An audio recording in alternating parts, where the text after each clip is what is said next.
নমস্কার, তোমাদের সবাইকে সানাস স্মাইল এডুকেশন সেন্টারে স্বাগত জানিয়ে আজকের ক্লাসটি শুরু করছি।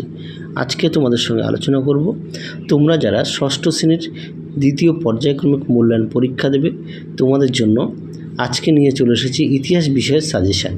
এই সাজেশানের মধ্যে থাকবে তোমাদের গুরুত্বপূর্ণ প্রশ্ন 2, 3 ও 5 নম্বরের।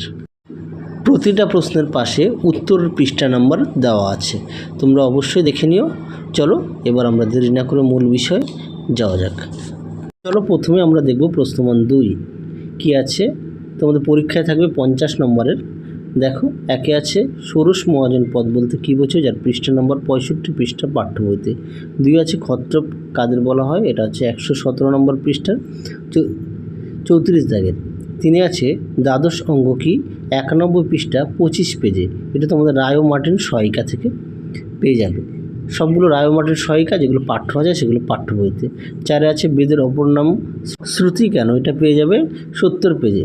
5 আছে চতুরাষ্ট্রম কাকে বলে, এটা পেয়ে যাবে 70 পেজে পাঠ্য বইতে। তোমরা অবশ্যই পাঠ্য বইটা খুঁটিয়ে পড়বে। পরবর্তী দেখো 6 দাগের অষ্টাঙ্গিক মার্গ কী, এটা পেয়ে যাবে 92 পেজের 33 দাগে। 7 আছে সভা ও সমিতি কী, এটা পেয়ে যাবে 67 পেজের 28 দাগে। 8 আছে সপ্ত সিন্ধু অঞ্চল বলতে কী বোঝো, এটা পেয়ে যাবে 65 পেজের 15 দাগে। 9 আছে চতুর্জাম নীতিগুলি কী কী, এটা পেয়ে যাবে 92 পৃষ্ঠার 32 দাগে। 10 আছে জৈন ধর্মের ত্রিরত্ন বলতে কী বোঝো, এটা পেয়ে যাবে 93 পৃষ্ঠার 42 দাগে রায় ও মার্টিন সহায়িকায়। 11 দাগে আছে হর্ষবর্ধনকে সকলোত্তর পোতনাথ বলা হয় কেন, এটা পেয়ে যাবে 120 পেজে। 12 আছে মগধ ও ব্রিজি মহাজন পদের পার্থক্য লেখো, এটা পেয়ে যাবে 89 পেজে। 13 দাগে আছে বৈদিক যুগের প্রত্নতত্ত্ব সম্পর্কে লেখো, এটা পেয়ে যাবে 65 পেজের 18 দাগে। 14 দাগে আছে কুষাণ কারা, এটা পেয়ে যাবে 87 পেজের পাঠ্য বইতে। 15 দাগে আছে শ্বেতাম্বর ও দিগম্বর কারা, এটা পেয়ে যাবে 91 পেজের 26 দাগে রায় ও মার্টিন সহায়িকায়। এই সাজেশনের মধ্যে যে কটা প্রশ্ন দেওয়া আছে প্রতিটা প্রশ্নই গুরুত্বপূর্ণ। পরবর্তী দেখো, এবার আমরা দেখব প্রশ্নমান 3। একে আছে ষোড়শ মহাজন পদ সম্পর্কে লেখো, এটা পেয়ে যাবে 87 পেজের 3 দাগে। 2 আছে টিকা লেখো কনিষ্কের মূর্তি, এটা পেয়ে যাবে 91 পৃষ্ঠার পাঠ্য বইতে দেখবে দেওয়া আছে সুন্দর করে। 3 আছে বৈদিক যুগের পড়াশোনার গুরু ও শিষ্যের সম্পর্ক কেমন ছিল, এটা পেয়ে যাবে 70 পৃষ্ঠার 50 দাগে রায় ও মার্টিন সহায়িকায়। 4 আছে নাসিক লেখো এর গুরুত্ব আলোচনা করো, এটা পেয়ে যাবে 117 পেজে 39 দাগে।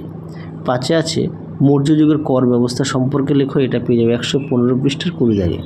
6 আছে আদি বৈদিক যুগের নারীর অবস্থান কীরকম ছিল, এটা পেয়ে যাবে 61 পেজের 5 দাগে। পরবর্তী আছে 7 খ্রিস্টপূর্ব 6ষ্ঠ শতকে মগধের উত্থানের কারণ কী ছিল, এটা পেয়ে যাবে 99 পেজের 40 দাগে। 8 আছে মৌর্য সম্রাটরা গুপ্তচর কেন নিয়োগ করতেন, এটা পেয়ে যাবে 114 পেজের 19 দাগে। পরবর্তী আছে 9 দাগের আলেকজান্ডারের ভারতীয় উপমহাদেশ অভিযান সম্পর্কে আলোচনা করো, এটা পেয়ে যাবে 112 পেজের 5 দাগে। 10 আছে ধর্মচক্র প্রবর্তন কী, এটা পেয়ে যাবে 91 পেজের 30 দাগে। তোমরা অবশ্যই ভালো করে পড়বে আর সমস্ত বিষয়ে পাঠ্য বই খুঁটিয়ে পড়বে।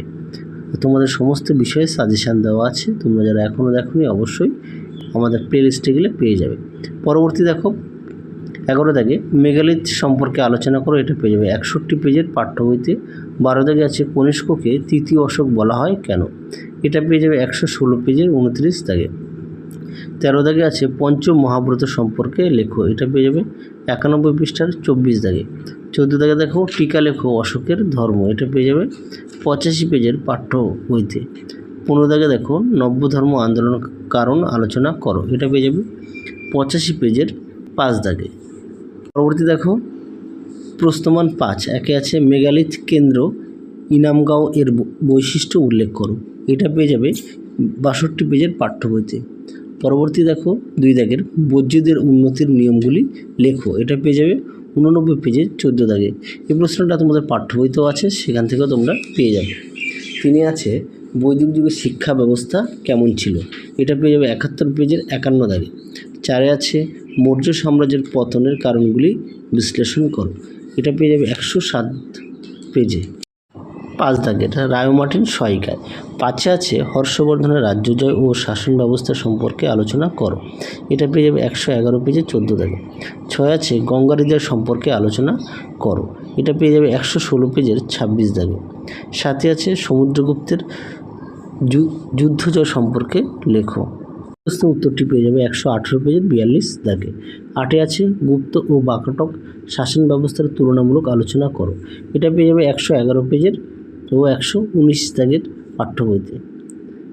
তাহলে চলো আজকের মতো এখানেই সমাপ্ত করছি, আবার দেখা হবে পরবর্তী ভিডিওতে। তোমরা সবাই সুস্থ থেকো, ভালো থেকো, আজকের মতো টাটা।